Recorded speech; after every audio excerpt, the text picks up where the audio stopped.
तो चलिए बात करते हैं ईबैटरियम हिबारेज मोर पावर इस प्रोडक्ट के बारे में, जहां मैं विनय हिबारे इस प्रोडक्ट को प्रेजेंट करने के लिए आपके सामने उपस्थित हूं। और आज हम बात करने वाले हैं पोटेशियम के बारे में। One of the most important ingredients और one of the most important minerals present in the body. जी हाँ, मैंने इसको इंग्रेडिएंट कहा है बिकॉज हमारे शरीर के अंदर जितने भी मिनरल्स हैं उनमें से कैल्शियम, मैग्नीशियम, सिलेनियम, जिंक और पोटेशियम। अभी हम बात करेंगे ना पोटेशियम के बारे में, क्या क्या रोल प्ले करता है, किस तरीके से इसकी वर्किंग होती है, रेगुलेशन किस तरीके से होता है। तो आप मानोगे कि हाँ, पोटेशियम बहुत इंपॉर्टेंट है और हमारे बॉडी के अंदर वो सिर्फ और सिर्फ खाने के जरिए ही आता है। तो फिर से एक बार welcome to all of you ईबैटरियम के इस प्लेटफॉर्म के ऊपर, जहां हम ट्रेडिशनल इंडिया के बारे में बात करते हैं, जहां पे इंडिया माना जाता है, जाना जाता है पूरी दुनिया में आयुर्वेदा के माध्यम से। और ईबैटरियम ने इस प्रोडक्ट को लॉन्च करते हुए फिर से ट्रेडिशनल इंडिया के बारे में हम सबको रूबरू कराया।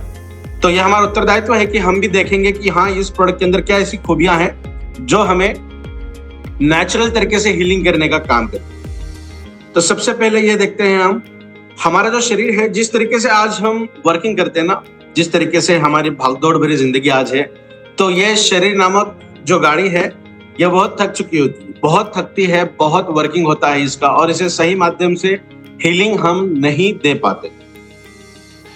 सही तरीके की हीलिंग अगर हमें चाहिए तो हमें नींद बहुत इंपॉर्टेंट है। बट दुर्भाग्यवश हमारा वर्किंग इस तरीके से चलता है कि हम ठीक तरीके से सो नहीं पाते, हमारी नींद सही तरीके से नहीं होती। जहां हमारे शरीर के अंदर छुपा हुआ जो डॉक्टर है, जिसे हम सेल्फ हीलिंग कहते हैं, और सेल्फ हीलिंग का जो दौर होता है रात को 10 बजे से लेकर सुबह 4 बजे तक का ड्यूरेशन, और मोस्ट प्रिडोमिनेंटली अगर हम देखेंगे तो 10 से लेकर रात के 2 बजे तक ये बहुत प्रॉपर हीलिंग का समय होता है। बट दुर्भाग्यवश हमारी नींद पूरी नहीं होती, इसीलिए वो हीलिंग मैकेनिज्म सही तरीके से वर्क नहीं हो पाता। और कुछ पॉपुलेशन का काउंट ऐसा भी है जो अच्छी तरीके की नींद लेते हैं, जो 9:30-10 बजे सोते हैं और सुबह 4-4:30 बजे उठ भी जाते हैं। तो इन लोगों के अंदर भी प्रॉपर हीलिंग नहीं मिलती बिकॉज उनके शरीर के अंदर वो प्रॉपर टूल्स नहीं है, वो प्रॉपर न्यूट्रिशन नहीं है जो हीलिंग को सही मायनों में हील करने का काम करे, उस प्रोसेस को सही मायने में एनहांस करे। तो इसीलिए हमारा न्यूट्रिशन बहुत इंपॉर्टेंट है, बहुत इसेंशियल है हमारे शरीर को तंदुरुस्त रखने के लिए।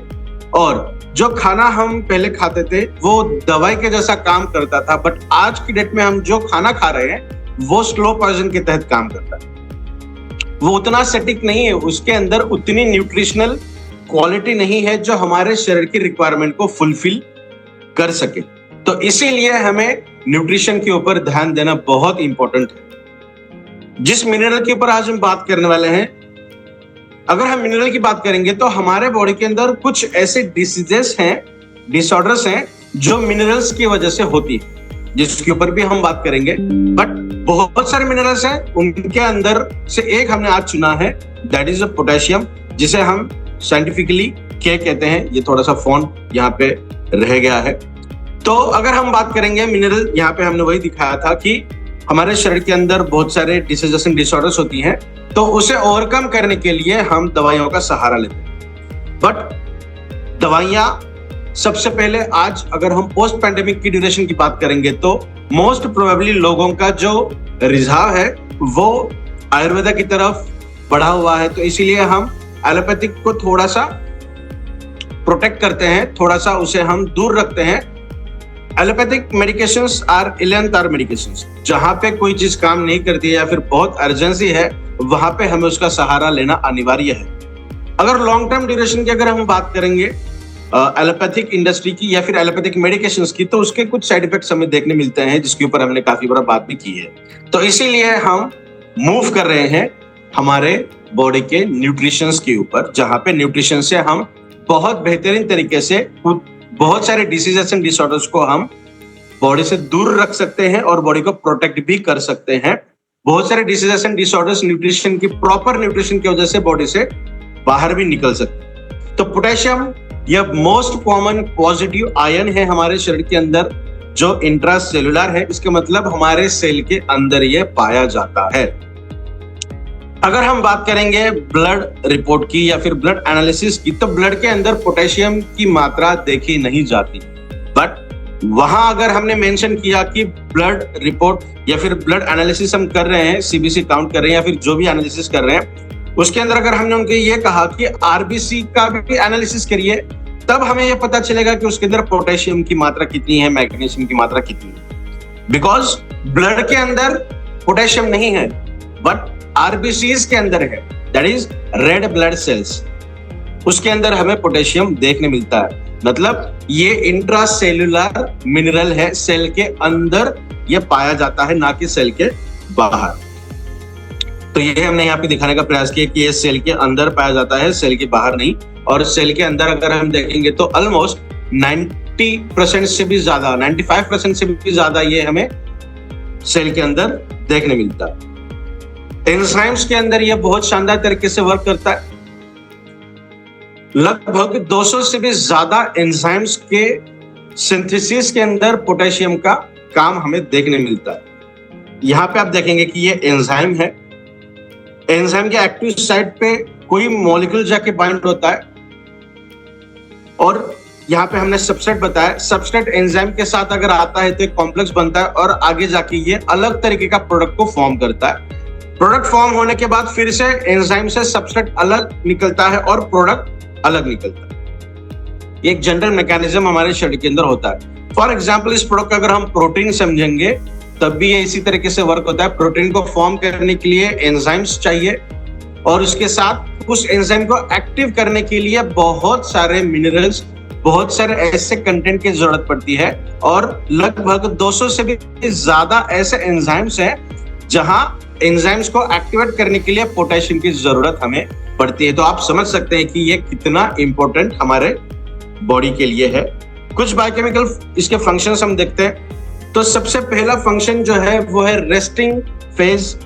जो रेस्टिंग पोटेंशियल होता है ना, जो हम हमेशा बात करते हैं कि हमारे शरीर के अंदर एक इलेक्ट्रिसिटी होती है, उस इलेक्ट्रिसिटी को मेंटेन करने के लिए, जहां पे हमने लिखा है कि -70 मिलीवोल्ट, आमतौर पे देखा जाता है कि हमारे शरीर के अंदर इलेक्ट्रिसिटी होती है, और उस इलेक्ट्रिसिटी को मेंटेन करने के लिए, उसका जो मिलीवोल्ट है उसको मेंटेन करने के लिए पोटेशियम बहुत इंपॉर्टेंट रोल प्ले करता है। नेक्स्ट वन जो डिपोलराइजेशन है, यहां पर फिर से हम वो बात करते हैं जहां पे सोडियम बाहर निकलता है और पोटेशियम अंदर आता है। तो एक मॉलिक्यूल बाहर जा रहा है, एक मॉलिक्यूल अंदर आ रहा है। तो ये जो मैकेनिज्म होता है, ये मैकेनिज्म शो करता है कि हमारे सेल की मेम्ब्रेन जो होती है ना, आउटर मेम्ब्रेन, उसके ऊपर का जो चार्ज है, उस चार्ज को मेंटेन करने का काम भी पोटेशियम के जरिए किया जाता है। ये जो डिपोलराइजेशन मैकेनिज्म है उसके ऊपर हम आने वाले स्लाइड्स के अंदर बात करने वाले। और थर्ड वन है हमारे हार्ट की पंपिंग रेट को मेंटेन करने के लिए।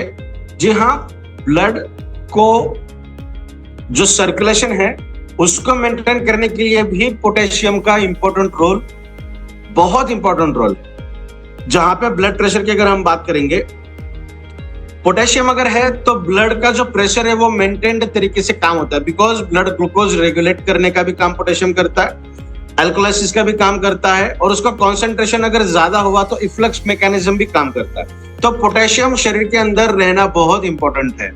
और उसके ऊपर अगर हम बात करेंगे, जो हार्ट की बीट होती है ना, हार्ट की बीटिंग हम जो कहते हैं, उस बीटिंग के लिए भी पोटेशियम इंपॉर्टेंट रोल प्ले करता है। अगर हम नॉर्मली देखेंगे तो 72 बीट्स पर मिनट ये हमारा जनरल हार्ट की पंपिंग रेट है, हार्ट का बीटिंग है, हार्ट बीट जिसे हम कहते हैं। तो 72 हार्ट बीट पर मिनट हमारा एक नॉर्मल है। अगर कोई एक्सरसाइज करता है, स्पोर्ट्स के अंदर है, तो उनका बढ़ा हुआ रह सकता है। तो ये जो बीटिंग कैपेसिटी है ना, वो रेगुलेट करने का काम भी पोटेशियम करता है। तो आप सोच सकते हैं कि पोटेशियम कितना इंपॉर्टेंट है हमारे शरीर के लिए। नेक्स्ट वन, एसिडिटी को भी मेंटेन करने का काम पोटेशियम के द्वारा किया जाता है। एसिडिटी आप यहाँ देख सकते हैं, इस मेम्ब्रेन के यहाँ पे हमने लेफ्ट में ब्लड लिखा है, यहाँ पे हमने स्टमक लिखा है। ब्लड के अंदर HCO3 जा रहा है, क्लोरीन बॉडी के अंदर आ रहा है, जो ये निगेटिवली इंपैक्टफुल यहाँ पे हो रहा है। बॉडी के अंदर जब भी कार्बोनेट या फिर बाइकार्बोनेट मैकेनिज्म शो होता है, वहां पे पोटेशियम अंदर आता है, और पोटेशियम के साथ साथ H+ आयंस का रेगुलेशन वहां पे किया जाता है। H प्लस आयंस का मतलब क्या होता है जी, जैसे हम हाइड्रोजन कहेंगे या फिर H प्लस आयन जो हमारे बॉडी के अंदर आता है, प्रोटॉन जो शो करता है एसिडिक कंडीशन। तो H प्लस आयंस अगर बॉडी के अंदर ज्यादा बन रहे हैं या फिर उसका कॉन्सेंट्रेशन ज्यादा हो रहा है सेल के अंदर, तो इसका मतलब बॉडी के अंदर एसिडिक कंडीशन ज्यादा हो रही। तो पोटेशियम यहाँ पे आप देखिए स्टमक वाले जोन में यहाँ पे हमने दिखाया कि 2 नंबर पे पोटेशियम बॉडी के सेल के अंदर जाएगा, तब H प्लस आयंस बाहर जा रहे हैं। तो जितना पोटेशियम बॉडी के अंदर आएगा उतने H प्लस आयंस बाहर जाएंगे, मतलब ये एसिडिक कंडीशन को रेगुलेट करने का काम करता है। आप देखिए मैं जितने भी रोल बता रहा हूं ना पोटेशियम के, तो आगे आगे जाने के बाद हम वो स्लाइड देखेंगे जहां पे ईबैटरियम इबारस मोर पावर के अंदर ऐसे कौन से इंग्रेडिएंट है जो पोटेशियम की लेवल को मेंटेन करने का काम करते हैं। जो भी डिस्कस हम यहाँ पे कर रहे हैं, ये ईबैटरियम इबारस मोर पावर प्रोडक्ट आपके शरीर के अंदर वो रेगुलेट करने का काम कर रहा है। तो इसलिए हम कहते हैं कि एसिडिक कंडीशन को भी रेगुलेट किया जाता है ईबैटरियम इबारस मोर पावर के प्रोडक्ट के माध्यम से। उसका वन ऑफ द एक एग्जाम्पल मैं यहाँ पे आपको बता रहा हूँ। पोटेशियम बॉडी के अंदर सेल के अंदर जा रहा है और H प्लस आयंस बाहर जा रहा है, ठीक है। तो ये एक रहा मैकेनिज्म जहां पे एसिडिक कंडीशन को रेगुलेट किया जाता है। Next one, protein synthesis. ये बहुत इंपॉर्टेंट है हमारे शरीर के अंदर। देखिए कोई भी चीज अगर बॉडी के अंदर हमारा एक्सप्रेशन हो या हमारे बॉडी के अंदर जो भी गतिविधियां चलती हैं वो 110% मेटाबॉलिज्म के द्वारा होती है, जहां पे प्रोटीन का सिंथेसिस किया जाता है। और प्रोटीन बनने के लिए ये mRNA बनता है, आरएनए के बाद प्रोटीन बनता है, और आरएनए आपके डीएनए के ऊपर बनता है ना। डीएनए की सीक्वेंस 1 to 10 है, तो ये 10 to 1 के मैकेनिज्म के द्वारा ये आरएनए आपके शरीर के अंदर बनता है। तो 3 प्रकार के आरएनए होते हैं। तो आरएनए की स्टेबिलिटी के लिए पोटेशियम आयन बहुत इंपॉर्टेंट रोल प्ले करता है। आप देखेंगे यहाँ पे एक राइबोसोम है, ये जो ग्रीन कलर का आपको दिख रहा है ना, ये एक राइबोसोम है जिसके 2 यूनिट होते हैं, ऊपर वाला एक यूनिट और छोटा एक यूनिट। इस 2 यूनिट जब एक दूसरे के साथ चिपकते हैं ना, एक छोटा सा गैप वहां पे मिलता है, और उस गैप के अंदर से ये वाला mRNA आप देखेंगे जिसे मैसेंजर आरएनए कहते हैं, जिसके ऊपर मैसेज लिखा हुआ रहता है, और उस मैसेज को पढ़ने के लिए राइबोसोम की जरूरत पड़ती है। तो ये ऊपर वाला बड़ा हिस्सा बड़ा गोल और नीचे का छोटा गोल, तो 23S rRNA that is a ribosomal RNA, और नीचे का होता है 16S rRNA राइबोसोमल आरएनए। तो ये 2 rRNA एक दूसरे के साथ मिक्स होते हैं, चिपकते हैं, और छोटा सा गैप उनके अंदर रहता है जहां से ये mRNA पास होता है। तो जैसे जैसे mRNA आगे मूव करेगा, एक्चुअली mRNA आगे मूव नहीं करता, ये राइबोसोम एंटी क्लॉकवाइज मूव करते हैं। तो जैसे जैसे राइबोसोम्स मूव करेंगे ना, वैसे वैसे आप यहाँ पे देखिए ये जो पिंक कलर का है, ये मैसेज जो उसके ऊपर लिखा हुआ है आरएनए के ऊपर, उस मैसेज को रीड किया जाता है राइबोसोम के द्वारा, और वहां पे टीआरएनए होता है जो इसे रीड करता है, और आगे चलने के बाद फिर से यहाँ से पॉलीपेप्टाइड चेन, मतलब यहाँ पे प्रोटीन की सिंथेसिस की जाती है। तो यहाँ पे सबसे इंपॉर्टेंट रोल कहाँ पे है, जहां पे राइबोसोम बनते हैं। 2 अलग अलग हिस्से एक दूसरे के साथ आते हैं, चिपकते हैं, ताकि प्रोटीन को बना सके। तो वहां पे जो मैकेनिज्म होता है उन एक दूसरे को नजदीक लाने का और जकड़ के रखने के लिए, तो वहां पे पोटेशियम इंपॉर्टेंट रोल प्ले करता है। तो ये बहुत इंपॉर्टेंट है प्रोटीन सिंथेसिस के लिए, जहां पे पोटेशियम काम करता है। अभी देखते हैं हम रेगुलेशन किस तरीके से किया जाता है। This is one of the most important electrolytes. ये बहुत important one of the electrolyte है। जैसे हम कहते हैं ना कि डिहाइड्रेशन हुआ है, वाटर रिटेंशन बॉडी के अंदर नहीं हो पा रहा है, बॉडी के अंदर से वाटर लॉस हो रहा है, तो हम ग्लूकोज का पानी पीते हैं, इलेक्ट्रोलाइट पीते हैं। इसका मतलब क्या, उसके अंदर सोडियम होता है, उसके अंदर पोटेशियम भी होता है, बहुत इंपॉर्टेंट रोल प्ले करता है, और साथ ही क्लोरीन वाले भी हिस्सा होता है। मतलब पॉजिटिव एंड नेगेटिव दोनों आयंस वहां पे होते हैं, ताकि हमारे बॉडी के अंदर वाटर रिटेंशन मैकेनिज्म चले, मतलब वाटर होल्डिंग कैपेसिटी बढ़े, वाटर बॉडी के अंदर एज इट इज मेंटेन रहे, बॉडी के बाहर ना नहीं जाना चाहिए। तो पोटेशियम बहुत इंपॉर्टेंट है, और वो हमारे सेल के अंदर का ऑस्मोटिक प्रेशर भी मेंटेन करता है। ऑस्मोटिक प्रेशर का मतलब क्या, जहां पे सोल्यूट का कॉन्सेंट्रेशन ज्यादा होता है, पॉजिटिव और निगेटिव, सोल्यूट का कॉन्सेंट्रेशन ज्यादा मतलब सॉलिड पार्टिकल का कॉन्सेंट्रेशन ज्यादा है, वहां पे पानी मूव होता है। तो सेल के बाहर अगर ज्यादा कॉन्सेंट्रेशन रहा तो सेल के अंदर से सेल के बाहर पानी चला जाएगा। और जैसा हमने देखा कि पोटेशियम या फिर मैग्नीशियम, आज पोटेशियम की बात कर रहे हैं, तो पोटेशियम सबसे ज्यादा कहां पाया जाता है? सेल के बाहर या अंदर? सेल के अंदर। तो सेल के अंदर अगर सॉलिड का कॉन्सेंट्रेशन बढ़ गया तो पानी कहां मूव करेगा? सेल के बाहर या अंदर? सेल के अंदर मूव करेगा। और इसीलिए इसे इलेक्ट्रोलाइट कहते हैं। और इसीलिए पोटेशियम को सबसे बेहतर तरीके का ऑस्मोटिक प्रेशर हैंडल करने वाला मॉलिक्यूल भी कहा जाता है। जो हमारे शरीर के अंदर ऑस्मोटिक प्रेशर है, वाटर इम्बैलेंस सिचुएशन होती है, उस इम्बैलेंस को बैलेंस करने के लिए पोटेशियम शानदार तरीके से काम करता है। तो सबसे पहले अगर हम बात करेंगे तो वो है हमारे शरीर के अंदर गैस्ट्रो इंटेस्टिनल मैकेनिज्म, जहां पे 9% पोटेशियम का इफ्लक्स किया जाता है। खाने के द्वारा तो पोटेशियम बॉडी के अंदर आ रहा है, तो हम जितना खा रहे हैं वो बॉडी के अंदर आ रहा है, मतलब 100% बॉडी के अंदर आया। 9% ये गैस्ट्रोइंटेस्टिनल मैकेनिज्म के द्वारा काम करता है। 9% ओनली 9%, 9%। बाकी फिर इसका दूसरा काम, यहां पर भी वो कहां काम करेगा? स्मॉलर इंटेस्टाइन के अंदर इसका मैकेनिज्म होता है। जैसा भी हमने देखा ना कि मेटाबॉलिज्म के अंदर ये काम करता है, तो उसका काम वहां पे स्मॉलर इंटेस्टाइन के अंदर है। सॉरी। सेकंड जो है, हमारे स्वेट के माध्यम से ये बॉडी के बाहर निकलता है। स्वेट के माध्यम से 9% हमने देखा मेटाबॉलिज्म के अंदर से काम करता है और 9% बॉडी के बाहर निकाल देता है। 1 से 2% हमारे पसीने के द्वारा, स्वेट के द्वारा। ये तब मुमकिन है जब हम एक्स्ट्रा एक्टिविटी कर रहे हैं। धूप है, धूप के वजह से पसीना निकल रहा है, तो उसके अंदर पोटेशियम का कॉन्सेंट्रेशन थोड़ा सा कम रहता है। बट बॉडी की एक्सरसाइज ज्यादा हो रही है, मूवमेंट ज्यादा हो रही है, चाहे धूप के अंदर हो या ना।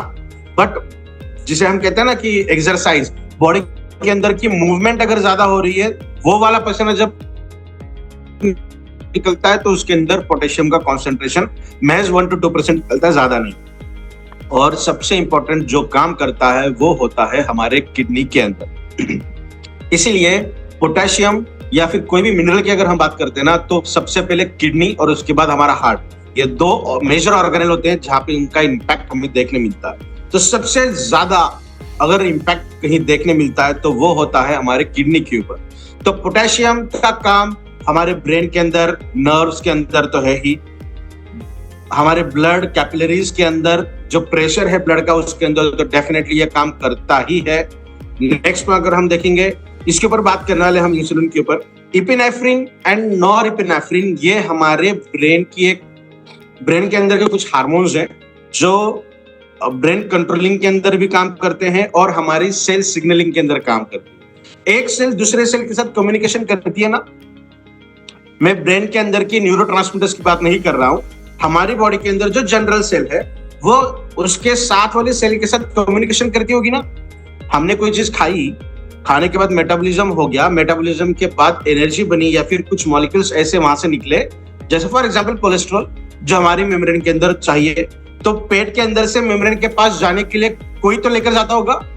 और अगर लेकर जाता है तो किसी ने तो उसे कहा होगा कि भैया ये पकड़ उसे वहां तक लेकर जा। तो इसे हम कहेंगे सेल टू सेल कम्युनिकेशन। तो cell to cell communication and cell to matrix communication, ये 2 सेल कम्युनिकेशन के मैकेनिज्म हमारे शरीर के अंदर होते हैं। तो सेल टू सेल कम्युनिकेशन जो ये जो कम्युनिकेशन वाला सिस्टम है ना, तो वहां पे इपिनेफ्रिन, नॉरएपिनेफ्रिन काम करती है, जो इम्यूनिटी के अंदर भी बहुत इंपॉर्टेंट रोल प्ले करती है, जिसके ऊपर हम बात करने वाले हैं। तो भी हम देखते हैं कि किडनी के अंदर एक्चुअली क्या मैकेनिज्म होता है। तो ये थोड़ा सा, ये एक्चुअली इतना टेक्निकल बताने की जरूरत नहीं है, हम बता इसलिए रहे हैं ताकि जब आपके फैमिली के अंदर कोई प्रॉब्लम होती है, कोई हॉस्पिटल की रिपोर्ट आती है, तो कुछ छोटे मोटे वर्ड अगर आपको पता भी चले ना, तो आप वो रिपोर्ट को एनालिसिस कर पाए कि हाँ यार ये सिचुएशन इस तरीके से। और हम ई बेटरम के प्लेटफॉर्म पे ई ग्रोथ एकेडमी के माध्यम से अच्छी जानकारी प्रमोट करना या हमारा उत्तरदायित्व समझते हैं, इसीलिए थोड़ा सा टेक्निकल हम बात कर रहे हैं। तो ये हमारी एक किडनी है और इस किडनी का ये छोटा सा हिस्सा यहाँ पे हमने एलाबोरेट करके आपको दिखाया। तो ये है उसका माउथ, जहां से किडनी के जो ट्यूब्यूल्स है, जहां से एक्सक्रीशन या रीअब्जॉर्प्शन मैकेनिज्म होता है वो शुरू होता है। ये वाले हिस्से से, आई होप मेरा कर्सर दिख रहा है आपको, ये सेंटर वाला हिस्सा, और ये हमारी रीनल आर्टरी है जो खून सबसे पहले हार्ट के पास जाता है और हार्ट के बाद डिस्ट्रीब्यूट किया जाता है। तो हार्ट से सीधा ये खून यहाँ पे आ रहा है और आप देख सकते हैं यहाँ से अंदर कितना ज्यादा ब्लड कैपिलरीज का घूमना हो रहा है। ये पूरा ब्लड कैपिलरीज के अंदर से मूव हो रही है। तो ये है रीनल कॉर्पस जो मूव है, और यहाँ पे प्री फिल्ट्रेशन होता है पोटेशियम का। यहाँ पे पोटेशियम को फिल्टर करने के लिए कोई अलग का मैकेनिज्म नहीं है। जो पोटेशियम ब्लड के अंदर है वो 100% फिल्टर हो रहा है आपके किडनीज के अंदर, और यहाँ से वो आगे आगे मूव हो रहा है। अभी देखते हैं सबसे पहले क्या काम यहाँ पे देखेंगे। जैसा मैंने आपको कहा कि ये ग्लोमेरुलस है, यहाँ पे सबसे ज्यादा फिल्ट्रेशन किया जाता है। उसके बाद अगर हम देखेंगे तो ये है DCT, मतलब डिस्टल कन्वोलेटेड ट्यूब्यूल। ये सबसे इंपॉर्टेंट रोल प्ले होता है, जहां पे ऊपर वाला हिस्सा और यहाँ पे जो कलेक्टिंग डक्ट है ना, ये वाला, तो ये हिस्सा जो थिकनिंग है, जो सबसे थिक वाली वॉल होती है, और नीचे का जो कलेक्टिंग डक्ट है, ये दोनों जगह पे लगभग 15% पोटेशियम का एब्जॉर्प्शन किया जाता है, जहां पे हम कहते हैं टाइट रेगुलेशन। और पूरे इसको, ये दोनों मॉलिक्यूल को अगर हम छोड़ दें तो लगभग 65% एब्जॉर्प्शन अगेन खून के अंदर किया जाता है। ठीक है, ये 65%। बट ये जो 15% वाला हिस्सा जो है ना, ये वाला हिस्सा होता है जहां पे टाइट रेगुलेशन किया जाता है। तो किडनी के अंदर 3 जगह है। सबसे पहले फिल्ट्रेशन यहाँ पे 100% फिल्ट्रेशन यहाँ पे हुआ, फिर रीअब्जॉर्ब हुआ 65% खून के अंदर, और जो बॉडी के बाहर निकालना है ना, जहां पे एक्सक्रीशन या फिर सिक्रेशन हम कहेंगे। सिक्रेशन का मतलब होता है सेल के अंदर पड़ा हुआ जो मॉलिक्यूल है जिसका काम अभी हो चुका है, और वो किसी न किसी कारण के वजह से सेल के अंदर से ब्लड के अंदर ढकेल दिया जा रहा है, और ब्लड के अंदर से वो वेस्ट समझकर फिर से एब्जॉर्ब किया जाएगा एक्सक्रीशन मैकेनिज्म के अंदर, और फिर वहां से बॉडी के बाहर निकाल दिया जाएगा, जिसे हम कहते हैं सिक्रीशन। तो ये वाला जो हिस्सा है ना, ऊपर वाला DCT और यहाँ से कलेक्टिंग ट्यूब, ये 2 मैकेनिज्म ऐसे हैं जहां पे एक्सक्रीशन मैकेनिज्म किया जाता है। अभी हम देखते हैं थोड़े से कॉम्प्लिकेशंस, ये क्या क्या कॉम्प्लिकेशंस को शो करता है। तो सबसे पहले पोटेशियम अगर बॉडी के अंदर कम है तो वोमिटिंग के चांसेस बहुत ज्यादा है। नेक्स्ट वन डायरिया या फिर डिसेंट्री हम जिसे कहेंगे। नेक्स्ट वन कंफ्यूजन, वो भी बहुत ज्यादा मात्रा में होता है। वीकनेस है, इरिटेशन बहुत ज्यादा होती है, चिड़चिड़ापन अगर बहुत ज्यादा हो रहा है तो मैग्नीशियम और पोटेशियम की कमी है। नेक्स्ट वन बोन की डेंसिटी कम होने लगती है, या फिर बोन की हेल्थ, डेंसिटी के बजाय हम ये वर्ड कहेंगे बोन की हेल्थ थोड़ी सी कम होने लगी है। उसके बाद किडनी के ऊपर तो हमने बात की है, जहां पे फिल्ट्रेशन मैकेनिज्म के अंदर ये दिक्कत पैदा कर सकता है। उसके बाद अगर हम देखेंगे कॉन्स्टिपेशन, ये मेटाबॉलिकल सिंड्रोम है जहां पे ब्लॉटिंग हो या कॉन्स्टिपेशन की समस्या आपको देखने मिलती है।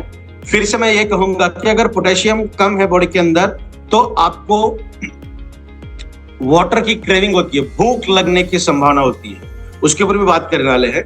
तो बहुत बार हमें ये लगता है कि क्रेविंग हो रही है तो हमें खाना चाहिए, तो हम खाना खाते हैं, बट बहुत बार लगभग 70 से 75% क्रेविंग हमें वाटर की होती है, पानी की होती है। और इसीलिए कहा जाता है कि 3 से 4 लीटर दिन का पानी पीना जरूरी है। अभी ठंड के दिन है तो अभी पानी का इंटेक बॉडी के अंदर कम होने लगता है, बट हमें क्रेविंग लगती है तो हमें पानी पीना बहुत ज्यादा इंपॉर्टेंट है, तब जाके ये कॉन्स्टिपेशन की दिक्कत हमें दूर हो सकती है। नेक्स्ट वन, अगर पोटेशियम की कमी है तो हमें ब्रेन डिसऑर्डर्स भी हो सकते हैं, न्यूरोलॉजिकल इश्यूज भी हमें देखने मिल सकते हैं। जैसा वन ऑफ द एग्जांपल हमने वहां पे देखा था, नॉरएपिनेफ्रिन एंड एपिनेफ्रिन की संभावनाएं, जो उसकी दिक्कत है वो होती है हमें थिंकिंग एबिलिटीज भी कम होती हैं, ब्रेन की मूड स्विंग्स भी हमें वहां पे देखने मिलते हैं, मस्कुलर क्रैम्प्स भी हमें देखने मिलती हैं। उसके बाद इर्रेगुलर हार्ट बीट भी हमें देखने मिलती है जहां पोटेशियम की कमी है। और सबसे इंपॉर्टेंट जो है वो है ब्लड ग्लूकोज लेवल या फिर इंसुलिन की रेजिस्टेंस मैकेनिज्म। इसका थोड़ा सा मैकेनिज्म समझते हैं हम, ओरली बात करते हैं, डायग्रामेटिक नहीं। जैसा भी हमने कहा कि पोटेशियम की कमी है तो हमारे बॉडी के अंदर क्रेविंग मॉलिक्यूल ज्यादा होते हैं, शुगर की लेवल बढ़ती रहती है। तो शुगर अगर ज्यादा है तो इंसुलिन का सिक्रेशन भी ज्यादा होता है। क्रेविंग हो रही है, हमने खाना खाया तो इसका मतलब बॉडी के अंदर, ब्लड के अंदर का शुगर लेवल हाई हो गया।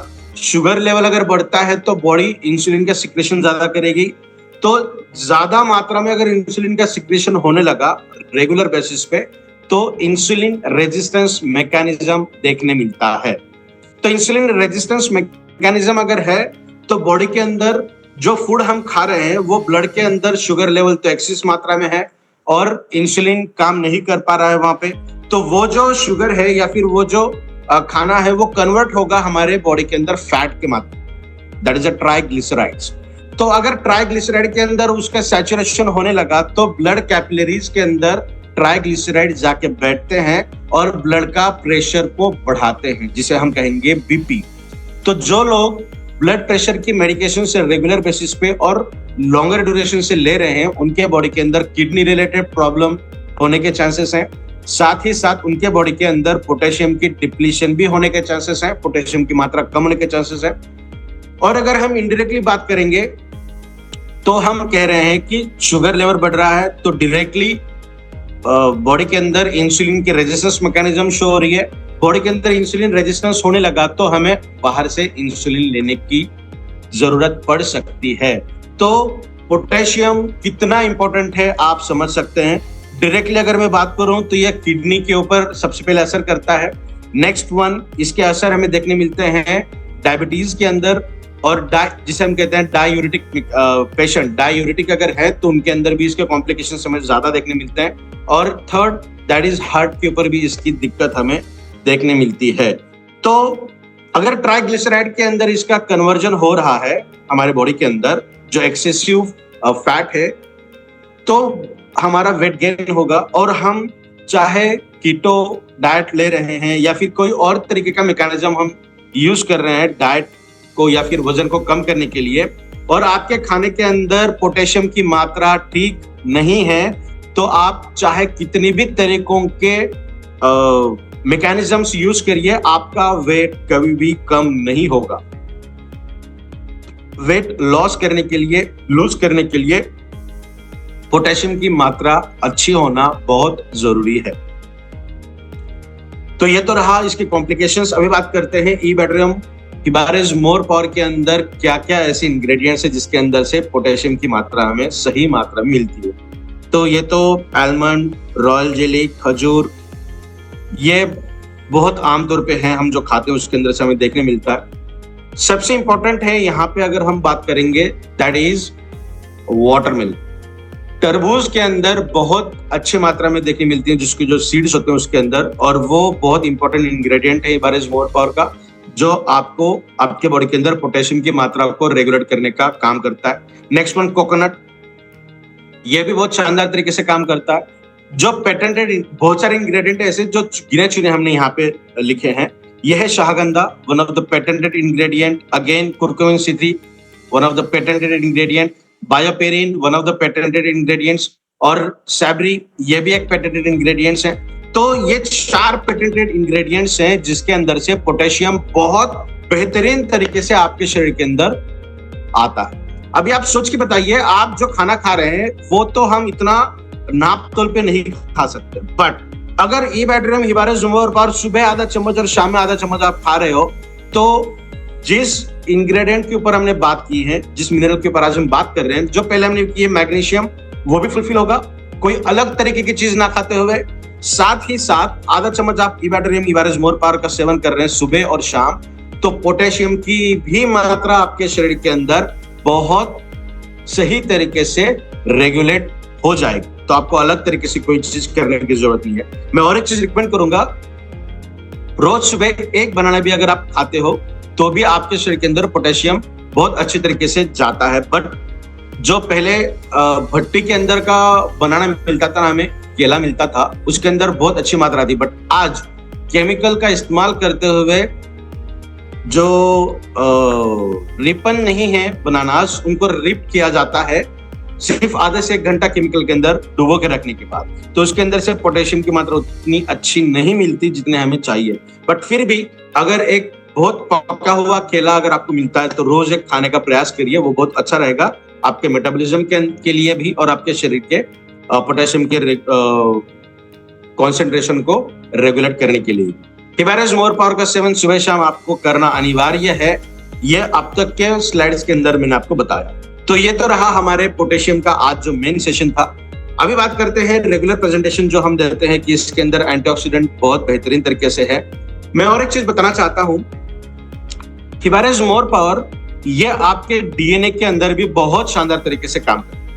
अगर मैं ये कहूं कि जिस पर्यावरण के अंदर हम रह रहे हैं, जहां पे पोल्यूटेड एटमॉस्फेयर है, फुल ऑफ रेडिएशन के अंदर हम रहते हैं, तो हमारे बॉडी के अंदर म्यूटेशन होता है। That is spontaneous mutation. ये एक इवोल्यूशन की थ्योरी है। जैसे हम कहते हैं ना कि हमारा इवोल्यूशन हुआ है, चिंपांजी थे और आज हम इतने इवॉल्व हुए हैं, तो ये म्यूटेशन का ही करिश्मा है, इवोल्यूशन का ही करिश्मा है। तो गलत तरीके का नेगेटिव म्यूटेशन भी हमारे शरीर के अंदर होता है, और जिसे हम कहते हैं डीएनए डैमेज। गलत खाने पीना जो है, गलत तरीके का खाना और पीना, वो सबसे बड़ा ट्रिगरिंग फैक्टर है हमारे डीएनए को डैमेज करने का। जहां पे प्रोसेस्ड फूड है, जंक फूड है, जंक फूड से भी ज्यादा डैमेज करता है हमारे शरीर को प्रोसेस्ड फूड। 100% उसे बंद करना चाहिए। प्रोसेस्ड फूड, जंक फूड आप बंद करो, थोड़ा बहुत कभी कभार खा लो तो चलेगा, बट प्रोसेस्ड फूड को 100% बंद करना जरूरी है। तो वो आपके डीएनए को डैमेज करने का काम करता है।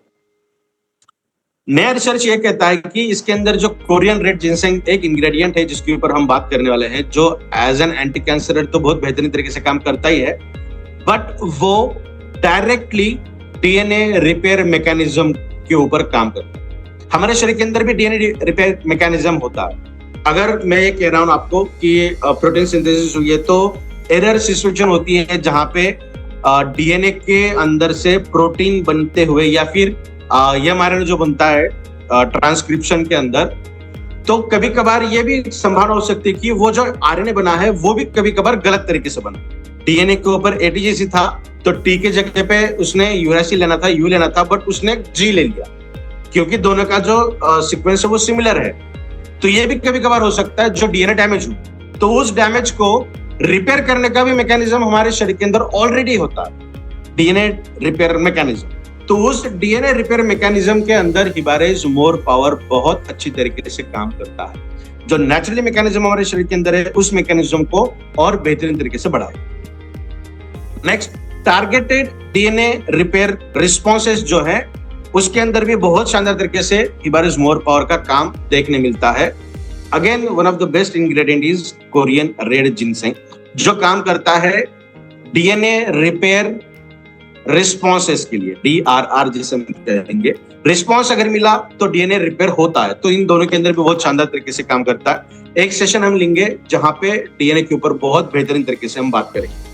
और एक चीज, जहां हम एंटीऑक्सीडेंट की बात कर रहे हैं, तो एंटीऑक्सीडेंट के जो एंजाइम्स हमारे शरीर के अंदर नेचुरली मिलते हैं ना, तो उन एंजाइम्स के रिस्पॉन्स को बढ़ाने का काम भी हिबारिस मोर पावर बहुत शानदार तरीके से करता है। मतलब कोई एंजाइम बन रहा है तो बनता कहां से है? डीएनए की वजह से। तो अगेन एंटीऑक्सीडेंट्स के एंजाइम्स को बढ़ाने के लिए डीएनए का जो सेगमेंट काम करता है, वहां पर भी हिबारिस मोर पावर बहुत बेहतरीन तरीके से काम करता है। तो एंटीऑक्सीडेंट के तहत भी ये काम शानदार तरीके से करता है। ऑलमोस्ट एटोम डिसऑर्डर के अंदर भी इसके बहुत अच्छे रिजल्ट हमें देखने मिले हैं। न्यूरोलॉजिकल बैरियर के अंदर भी ये शानदार तरीके से काम करता है। One of the best example is nothing but the magnesium, जिसके ऊपर हमने बात की है। लास्ट वाला सेशन हमने लिया था अर्थराइटिस, जहां पे बहुत बेहतरीन तरीके से हमने इसका वोल डिटेल एक्सप्लेनेशन देखा था कि अर्थराइटिस किस तरीके से काम करता है, अर्थराइटिस क्या होता है। तो वहां पर भी ईबैटरी हिबारिस मोर पावर शानदार तरीके से काम करता है। टेस्टोस्टेरोन बूस्टर के हिसाब से भी ये शानदार तरीके से काम करता है हमारे शरीर के अंदर। ना सिर्फ सेक्सुअल अपलिफ्टमेंट, बट हमारा कॉन्फिडेंस, हमारा बॉडी लैंग्वेज, हमारा मूड, हमारे मसल की स्ट्रेंथ, हमारे हर तरीके की जो पावर है उसको बढ़ाने का काम बेहतरीन तरीके से करता है। कैंसर के अगेंस्ट भी बहुत शानदार तरीके के रिजल्ट हमें देखने मिलते हैं। This is Korean red ginseng, जिसके ऊपर अभी हमने 2 मिनट बात की थी। तो बहुत शानदार तरीके से काम करता है। अभी कुछ पेटेंटेड इंग्रेडिएंट है, जैसे स्वर्ण भस्म, चांदी का भस्म, ये अपने आप में ही बहुत अद्भुत ऐसे इंग्रेडिएंट हैं जो जिसके n नंबर ऑफ रिजल्ट्स हमें देखने मिलते हैं हमारे शरीर के अंदर। अगेन सैवरी फिनोमिनन को मेथी दाना जिसे हम कहते हैं, जो एंटी डायबिटिक के अंदर भी काम करता है, इंसुलिन को मिमिक करने का काम। ये विटामिन सी के तहत काम करता है। विटामिन सी और विटामिन ई अगर आते हैं तो आपके शरीर के अंदर की स्किन की क्वालिटी बहुत बेहतरीन तरीके से ये बढ़ाता है।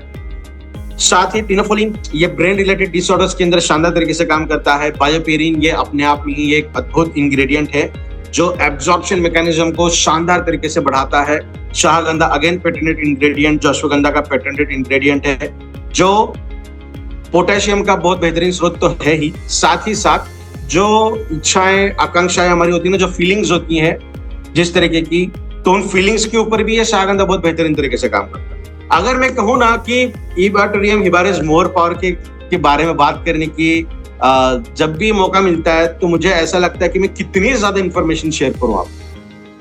Next one, curcumin C3 complex, again one of the patented ingredients जो एंटी कैंसर के तहत काम करता है। अगर कुरकुमिन की बात करेंगे तो लगभग आधा घंटा हम बात कर सकते हैं। तो बहुत बेहतरीन तरीके के इंग्रेडिएंट्स इसके अंदर शामिल हैं जो आपके बॉडी के अंदर वैरायटी ऑफ तरीके से काम करते हैं। अभी बात करते हैं लेना किस तरीके से है। अडल्ट मेल एंड फीमेल्स ने सुबह आधा चम्मच लगभग 2 से 2.5 ग्राम और रात को आधा चम्मच आपको ये लेना है। जो बॉक्स आपके साथ है उस बॉक्स के अंदर आपको 1 चम्मच दिया गया है, उसका आधा आपको लेना है, लगभग 2 से 2.5 ग्राम वो होता है।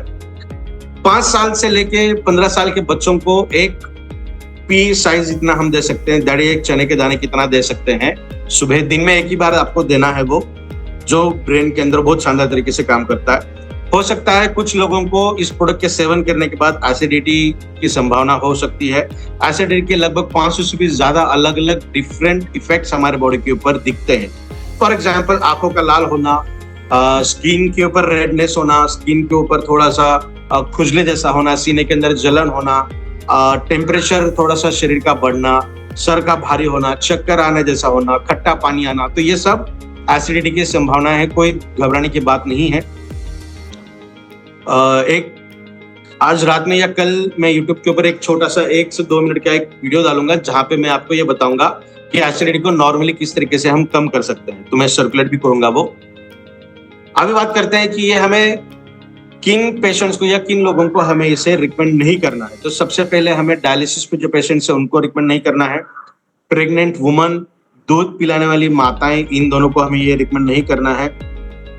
जब महिलाएं पीरियड्स के ऊपर होती हैं वो 5 या 7 दिन हमें रिकमेंड नहीं करना है। और जो डायबिटिक पर्सन है जिनका HbA1c 7 से ज्यादा है उनको हमें रिकमेंड नहीं करना है।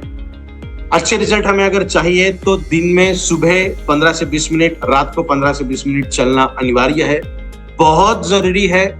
जैसा भी हमने कहा ना कि जो स्वेट आपके निकलता है जहां से पोटेशियम रिलीज हो रहा है, डायरेक्टली पोटेशियम रिलीज होगा। देखिए जितना ज्यादा बॉडी के अंदर आ रहा है, उसके कॉन्सेंट्रेशन ज्यादा है तो वो बाय डिफॉल्ट बॉडी के बाहर निकलेगा।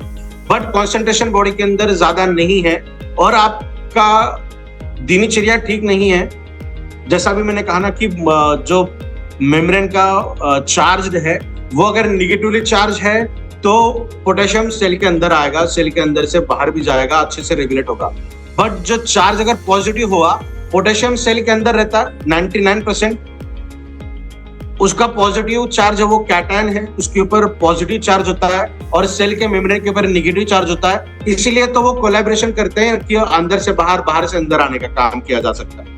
अगर ब्रेन मेम्ब्रेन की जो चार्ज है वो भी अगर पॉजिटिव होती है और पोटेशियम भी पॉजिटिव है तो सेल के बाहर निकल ही नहीं पाएगा वो। समझ रहे हैं आप? तो इसीलिए पानी का सेवन बहुत इंपॉर्टेंट है। पानी किसी भी हालत में हमें 2 से 3 लीटर दिन का पीना जरूरी है। कुछ सर्टिफिकेशंस आपको हम यहाँ दिखा रहे हैं कि जो ये शो करते हैं कि ये प्रोडक्ट बहुत सेफ है, आपको यूज करने के लिए किसी भी तरीके का कोई दिक्कत नहीं है। अगेन मैं हमेशा जो बताता हूँ, आपको ये सब चीजें खाने की जरूरत पड़ेगी, बिल्कुल आप खा सकते हैं।